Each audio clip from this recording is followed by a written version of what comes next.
ఈరోజు వ్లాగ్ వచ్చేసరికి బీరకాయ పచ్చడి చూపిస్తున్నాను.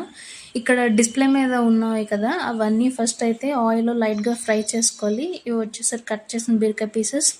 ఇవి కూడా ఫ్రై చేసుకోవాలి. ఇది ఫ్రై చేసుకున్నాక నానబెట్టిన చింతపండు.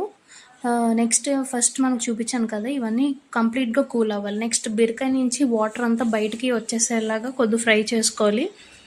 ఫ్రై అయిన పార్ట్ అంతా కలిపి ఒక ప్లేట్లో వేసుకుని దీన్ని బాగా కూల్ చేయాలన్నమాట. నెక్స్ట్ మీకు స్టార్టింగ్ చూపించాను కదా! ఇవన్నీ మిక్సీ అయితే పట్టేయాలి. మిక్సీ పట్టేసాక నెక్స్ట్ బీరకాయ వేసి ఇది కూడా మిక్సీ చేయాలి. కొద్దిగా చింతపండు వేసుకుని ఫైనల్‌గా ఇదైతే మనకు ప్రిపేర్ అయిపోయింది.